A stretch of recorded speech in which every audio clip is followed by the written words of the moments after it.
Bismillahirrahmanirrahim. Qala al-musannif rahimahullah taala wa nafa'ana bi'ulum bidarain. Kita masuk pada halaman 350. Ulangi yang kemarin. Bismillahirrahmanirrahim.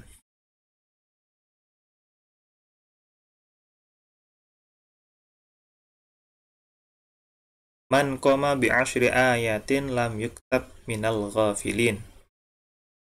Ini hadis dari Abdullah bin Umar bin As radhiyallahu anhuma. Qala Rasulullah sallallahu alaihi wasallam, man qama bi'ashri ayatin lam yuktab minal ghafilin.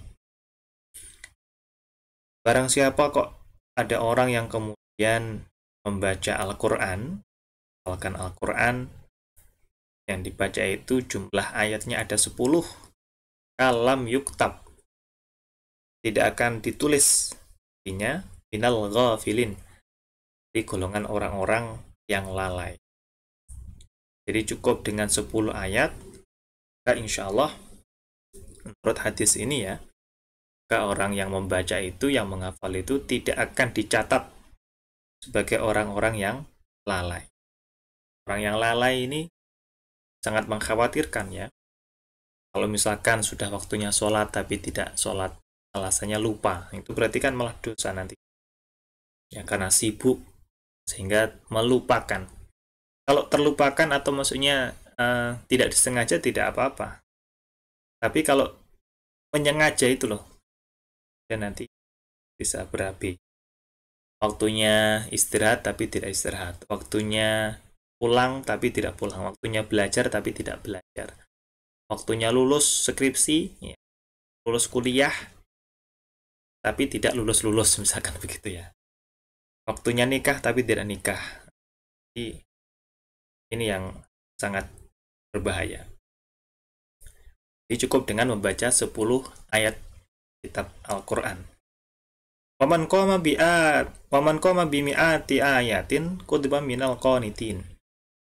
Barang siapa yang membaca Al-Quran, jumlah ayatnya itu ada 100, maka kutiba minal qanitin, maka orang itu dicatat sebagai orang yang taat, orang yang berbakti.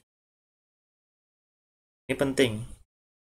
Bagi orang tua tentu kita pun mengharapkan anak kita itu jadi orang yang berbakti. Sebagai anak, tentu kita juga punya cita-cita menjadi anak yang berbakti. Orang tua memiliki anak yang berbakti itu luar biasa sekali, senang sekali pasti. Berbakti itu bagaimana? Berbakti itu adalah taat. Taat ya, taat kepada Allah, taat kepada Allah, bil amri, taat kepada Allah. Nah itu. Jadi qanitin. Kalau ada orang yang membaca ayat Al-Quran, jumlahnya apa ayatnya? Mi'ati ayat. 100 ayat. Waman qama bi alfi ayatin kutiba minal muqanatirin. Barang siapa yang membaca Al-Quran bi alfi ayatin, lawan 1000 ayat, 1000 jumlahnya, 1000 ayat, maka kutiba minal muqanatirin, maka orang itu dicatat sebagai orang yang kaya raya. Kaya raya tentang apa? Tentang pahala. Ada yang mengartikan muqanatirin ini adalah,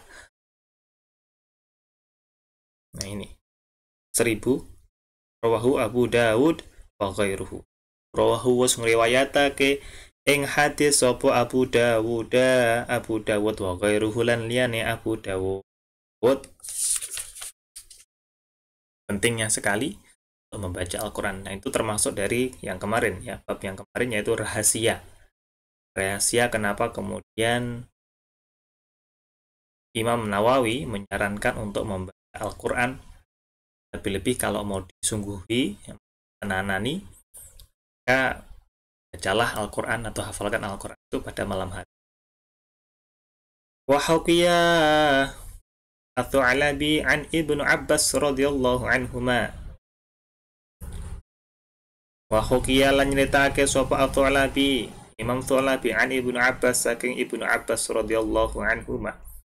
Qala dawu sapa Ibnu Abbas, man shalla bil laili rak'ataini faqad bata lillahi sajidan qa'iman. Barang siapa yang sholat malam 2 rakaat, faqad bata lillahi sajidan, orang itu akan dianggap, akan dinilai sebagai orang yang terus-menerus sujud dan menyembah Allah. Allah ya, luar biasa sekali. Sholat malam, sholatul lail 2 rakaat, maka orang itu dalam semalam suntuk itu dicatat atau dinilai sebagai orang yang sujud terus-menerus jalankan sholat kepada Allah, ibadah kepada Allah Subhanahu wa ta'ala. Kita sekarang masuk pada bab atau fasal yang selanjutnya. Faslun ay hadza faslun fil amri bita'hadil Qur'an tahdiri min ta'ridihi lin nisyan. Jelaskan tentang perintah untuk bersungguh-sungguh dalam menjaga hafalan Al-Qur'an, dan juga peringatan. Dan meden itu peringatan bagi orang-orang yang melalaikannya. Sabata tetap an Abi Musa al-Asy'ari, saking Abi Musa al-Asy'ari, Syekh Abi Musa al-Asy'ari radhiyallahu anhu, radhiya muga-muga ngridani sapa Allahu Gusti Allah, anhu saking Abi Musa al-Asy'ari. Abu Musa al-Asy'ari dari mana? Anin Nabi sallallahu alaihi wasallam, saking Kanjeng Nabi Muhammad sallallahu alaihi wasallam. Allah muga-muga pareng tambah rahmat takdim sapa Allahu Gusti Allah alaihi ing atase Kanjeng Nabi Muhammad sallallahu alaihi wasallam. Wassalam lan muga-muga paring keselamatan sapa Allah Subhanahu wa taala ing Kanjeng Nabi Muhammad. Qala dawuh sapa Kanjeng Nabi Muhammad sallallahu alaihi wasallam, dawuhnya bagaimana? Ta'ahadu hadzal Qur'an walladzi nafsu Muhammadin yadih lahu ashaddun tafalluta minal ibli fi uquliha. Ta'ahadu padha nemen-nemen ana sira kabeh, bersungguh-sungguhlah kalian semua. Ta'ahadu bersungguh-sungguhlah kalian semua. Hadzal Qur'ana ing iki maos Al-Qur'an. Ing iki menghafalkan Al-Qur'an. Jadi Nabi Muhammad, Kanjeng Nabi Muhammad itu memerintahkan untuk bersungguh-sungguh ketika menghafalkan ta'ahadu. Enggak boleh misalkan sudah niatnya dari rumah, dari kediaman, ingin mondok dan gelem atau Anda mengestokan, iakan keinginan orang tua untuk mondok mondok Quran ya, terus Anda mengiyakan, sudah diestokan, maka ya harus disunggui apa yang menjadi pilihan kita, apa yang menjadi jawaban kita, maka kita harus bertanggung jawab. Apa yang telah kita mulai, maka harus kita akhiri. Jadi Kanjeng Nabi perintah hadzal Qur'an ya, dengan Al-Qur'an ini, kata ahadu, bersungguh-sungguhlah kalian semua. Awalladzi mongko demi zat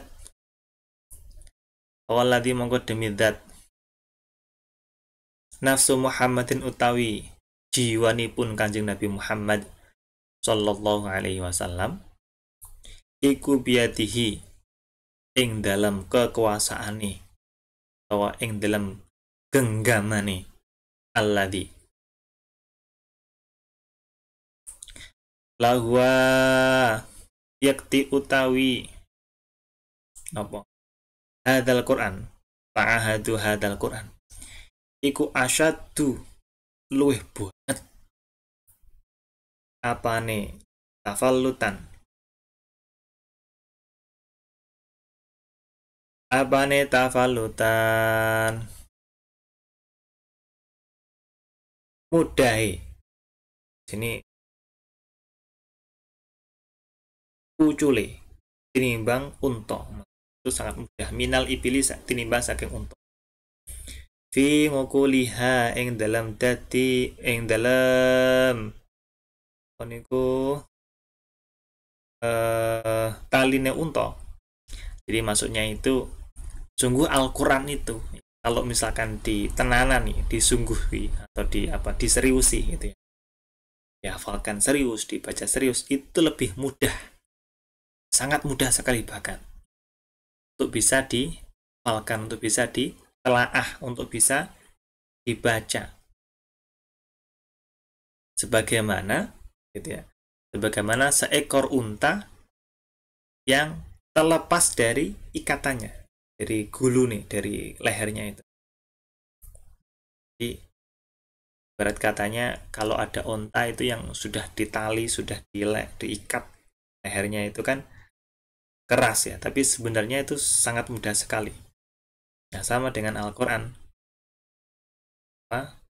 Kelihatannya kok susah gitu ya, 30 juz misalkan. Ada rasa berat ya. Berat itu kan kalau dipikir. Kemarin saya mendengarkan pengajiannya Bib Novel ya, Solo. Ada yang bertanya, Bib, bagaimana caranya supaya saya itu terhindar dari pikiran-pikiran negatif sehingga mengganggu saya? Jauhnya atau jawabnya Bib Novel apa? Oh, gampang sekali. Caranya adalah ya jangan memikirkan hal-hal yang negatif. Gitu ya. Iya, mudah sekali. Kalau misalkan Anda takut nyebrang ya jangan nyebrang kan. Kalau misalkan Anda takut apa ada sesuatu yang menghantui gara-gara berpikir negatif ya jangan berpikir negatif. Ada orang usianya misalkan 25 tahun sudah waktunya nikah. Sudah waktunya nikah, tapi orang itu tidak segera nikah, misalkan begitu. Kenapa kok tidak segera nikah? Karena takut nanti kalau nikah kehidupannya berubah, kebutuhannya bertambah, ngurusin istri, ngurusin anak. Ya nanti kalau anaknya sehat, kalau sakit, ngurusin rumah sakit, ngurusin apa? Akhirnya nggak jadi nikah. Kenapa? Ya karena takut. Kan gitu. Coba yang dipikirkan adalah hal-hal yang positif. Oh ya nikah, alhamdulillah, nanti hatinya jadi tenang. Ada yang mendampingi, ada teman ngobrol, ada anak yang selalu menjadi apa namanya qurrata ayun. Ya. Jadi mikirnya harusnya yang positif. Kalau misalkan jadi orang yang atau santri yang menghafalkan Al-Quran, bagaimana kemudian supaya pikirannya terus positif? Maka jadikanlah Al-Quran ini sebagai sahabat. Nunazzilu minal Qur'ani ma huwa syifa. Al-Quran itu diturunkan menjadi obat. Jadi obat lil mukminin bagi orang-orang yang mukmin. Sehingga kalau misalkan ada keraguan, ada penyakit hati, iri dengki, stres, bingung, itu kuncinya ya membaca Al-Quran. Kuncinya membaca Al-Quran. Ada pikiran negatif, takut, hantui ya. Kuncinya jawabannya ada di Quran, membaca Al-Quran saja. Makanya Kanjeng Nabi perintahnya ta'ahadu hadzal Quran. Maka seriusilah ini Al-Quran ini. Bersungguh-sungguhlah kalian dalam membaca, dalam mengamalkan kitab suci. Rawahu ngriwayatake ing hadis sapa Al-Bukhari, Imam Bukhari wal Muslim lan Imam Muslim fi Fadailil Quran. Kalau kitab Bukhari nomor 739 ya. Itu fi Fadailil Quran. Bab yang menjelaskan tentang keutamaan-keutamaan dari Al-Quran. Kalau di apa namanya sama di Bukhari sama, seperti itu ya. Di apa kitabnya Imam Bukhari jelaskan tentang Fadailul Quran. Tapi kalau di kitab hadisnya Imam Muslim itu nomor 791 fi sholatil musafirin. Babnya tentang sholat musafir. Babul amr bitahudil Quran. Pun Wa an Umar wa an Ibnu Umar radhiyallahu anhuma. Dan dari sahabat Ibnu Umar radhiyallahu anhuma, anna Rasulullah sallallahu alaihi wasallam saat temani Kanjeng Nabi Muhammad kang dados utusanipun Allah subhanahu wa ta'ala, iku kola dawuh sapa Kanjeng Nabi Muhammad sallallahu alaihi wasallam, dawuhnya bagaimana? Innama mathalu sahibil Qur'an kamathalil ibli al-mu'aqqalati in ahada 'alaiha amsakaha wa in atlaqaha dhahabat. Perumpamaannya gimana dulu? Innama mathalu sahibil Qur'an, angin pemestine utawi padane wong kang dados sahabati Al-Qur'an. Para penghafal Al-Qur'an itu ibarat kata perumpamaan orang-orang yang menghafalkan Al-Quran. Sahibul Quran itu orang-orang yang jadi sahabatnya Al-Quran, para penghafal Al-Quran ya, yang kemana-mana dia selalu bersama Al-Quran ya. Iku kamathali ibili, kaya padane napa ibil, onta, al-mu'aqqalati, kang den dadong, kang yang tercancang, tertaleni. In ngahada, lamun rumat sapa wong ngaliha ing atase al ibil ngaliha ing atase al ibil amsakaha, mongko ngeker sapa wong ing al ibil. Wa in atalaqaha, lalamun ngecolake sapa wong ing al ibil, dahabat mongko dalan lunga. Penghafal Al-Quran itu bagaikan orang yang memiliki onta yang diikat. Jika orang tersebut selalu menjaga ontanya, selalu menjaga ikatannya itu, ya, maka dia akan mampu mengendalikan onta itu. Akan tetapi kalau misalkan orang itu tidak bisa mengendalikan ontanya atau tidak bisa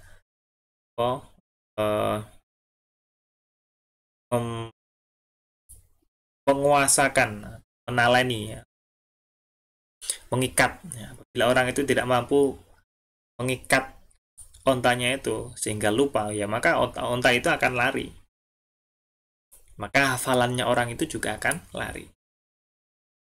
Pentingnya itu di sini. Jadi ini perumpamaan. Jadi sahibul Quran itu ibarat kamathil ibil, yang seperti halnya onta, atau seperti halnya orang yang memiliki onta gitu, yang mana ontanya itu diikat. Hingga hafal, kenapa kemudian tadi diperintahkan untuk hafal itu, supaya terus diikat di hati, di pikiran. Jadi kalau lupa ya berarti ya akan dhahabat, akan budalan ontanya, akan hilang, akan lupa. Pondok hafal, setoran hafal, di pondok lancar. Itu liburan, nah COVID, corona, di rumah. Nah di rumah babar pisan, blas, gak pernah dideres, gak pernah dibaca. Masih menang layar HP daripada layar Al-Quran. HP-nya itu gak ada isi Al-Quran. Masih kalah dengan YouTube, Instagram, Facebook, Twitter, sehingga lupa. Nah kalau lupa berarti hilang, ingatannya hilang, hafalannya hilang, bacaannya salah-salah. Nanti pasca COVID nggak jadi new normal, jadi new normal. Padahal kalau sudah new normal kan berarti harusnya lebih fresh, lebih berani, lebih bisa, lebih hafal, lebih banyak.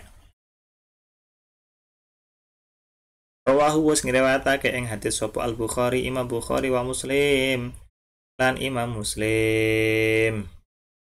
Sama di kitabnya Imam Bukhari itu halaman atau nomor ya, nomor 70 di Fadhailul Quran.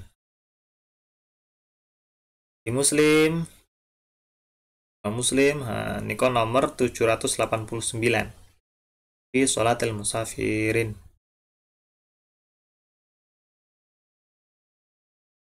Wan Anas bin Malik, Wan Anas bin Malik lan dari sahabat Anas bin Malik,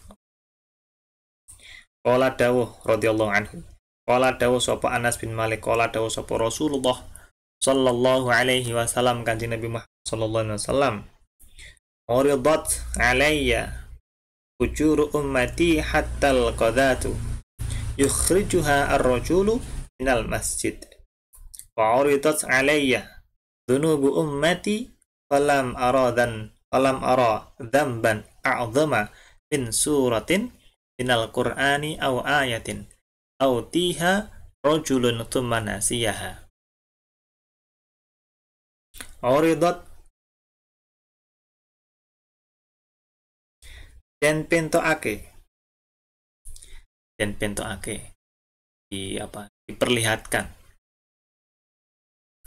ngalaya ing atase ingsun apa ujuru ummati ganjarane umat ingsun atal qadatu sehingga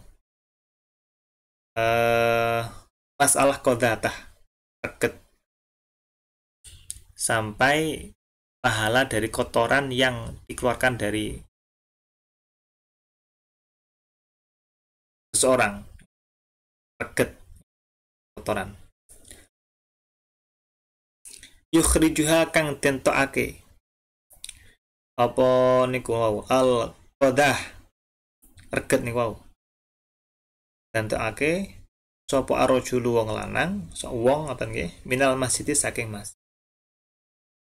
Diperlihatkan kepadaku pahala dari umatku sampai bahkan diperlihatkan kepadaku kotoran yang dikeluarkan oleh seseorang dari masjid. Wa uridat alayya dhunubu ummati. Wa uridat lan den pentokake lan den diperlihatkan.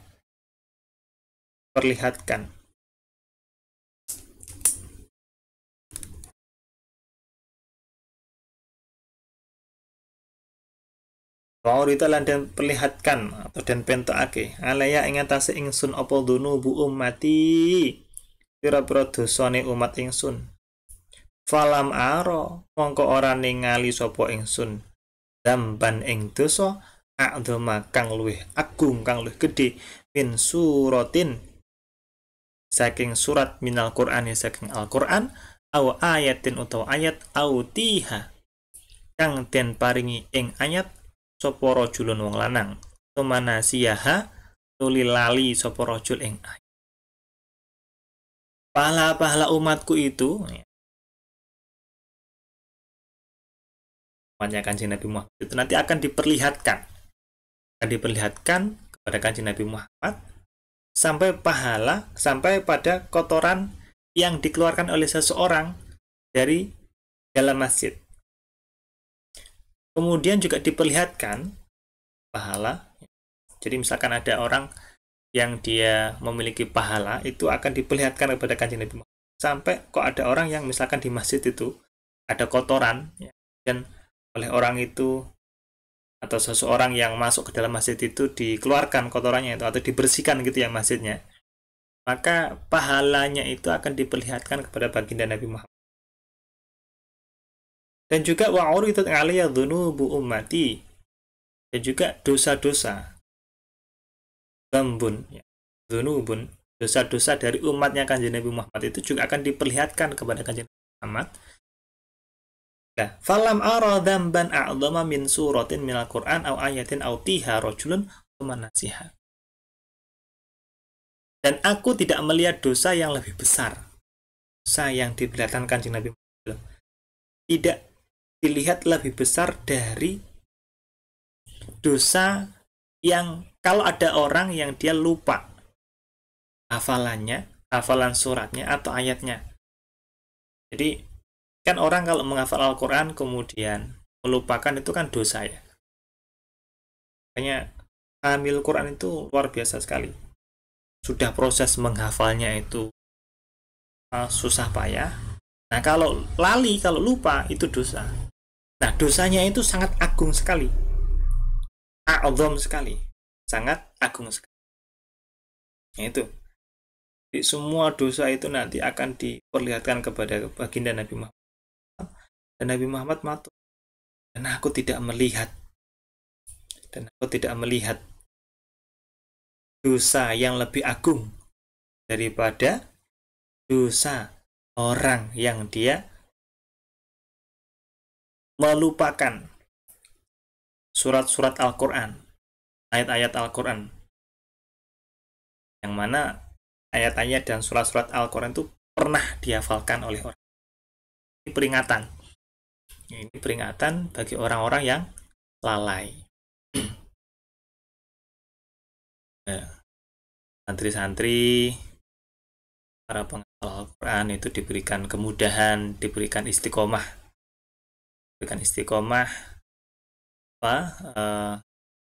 dalam menghafal Al-Quran, berikan kekuatan dalam menjaga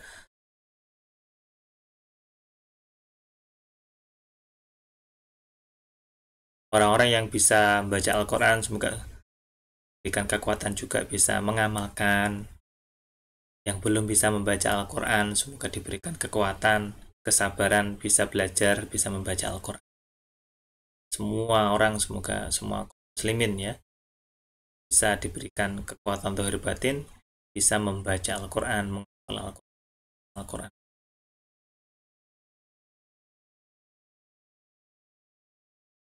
Wa an Sa'id bin Ubadah anin Nabi sallallahu alaihi wasallam. Pun. Jadi gitu ya. Nah, ini tadi yang hadis barusan ini tadi itu rawahu Abu Dawud wa Tirmidzi. Jadi diriwayatkan oleh Abu Dawud wa Tirmidzi. Rawa Abu Dawud nomornya 461 fi sholat. Ya, tentang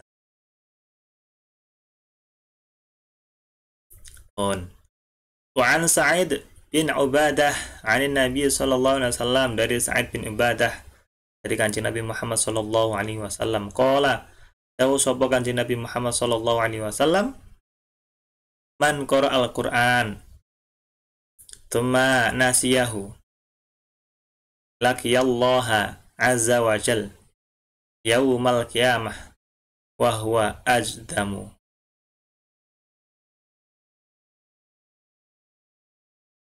Peringatan ya dari sahabat Sa'ad bin Ubadah radhiyallahu anhu, beliau dapatkan hadis ini dari Kanjeng Nabi Muhammad sallallahu alaihi wasallam, meriwayatkan hadis ini dari Kanjeng Nabi sallallahu alaihi wasallam. Man qara al-Qur'an, barang siapa yang membaca Al-Qur'an, pemanasiyahu, kemudian lupa atau melupakan. Berarti sengaja ya kalau melupakan itu.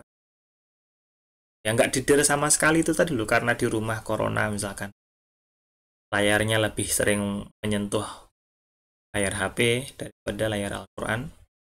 Lakia, maka orang itu akan bertemu Allah Azza wa Jalla, akan bertemu dengan Allah Subhanahu wa taala. Yaumal qiyamah, besok hari kiamat. Wa huwa hale utawi man iku ajdamu, budek, atau apa ya, bukan budek juga tapi pokoknya dalam keadaan yang buruk. Bisa budek juga bisa, menyedihkan juga bisa. Jaja ajdam ya, ajdam. Jadi sangat mengkhawatirkan akan ada orang yang kemudian sudah pernah atau sedang belajar menghafalkan tapi kemudian ya. Tapi jangan kemudian bagi orang yang mau menghafal malah takut gitu ya. Jangan begitu. Tadi yang saya katakan, yang saya ceritakan dari Habib Novel. Kenapa, bagaimana kemudian Habib kok supaya saya itu terhindar dari pikiran-pikiran negatif? Saya mau menghafal Al-Quran, tapi nanti takut kalau lupa. Ya, nggak boleh berpikiran takut lupa. Ya caranya jangan berpikiran untuk takut lupa. Gitu. Sama dengan contoh yang saya contohkan tadi. Kalau misalkan mau mau nikah, tapi takut kehidupannya jadi berubah. Mikirnya jangan begitu, tapi mikirnya harusnya lebih yang positif. Walau nikah tuh ada temannya, ada teman sharingnya, ada teman berbagi, teman kembali.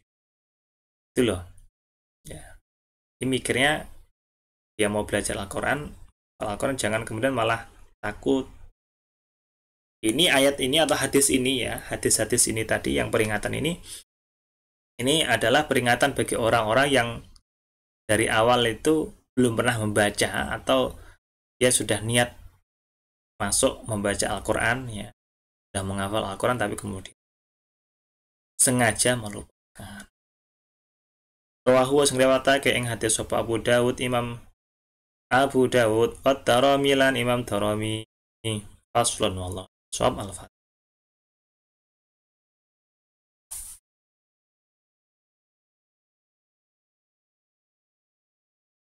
Allahumma rahamna bil Qur'an waj'alhu lana imaman wa nuran wa hudan wa rahmah. Allahumma dzakirna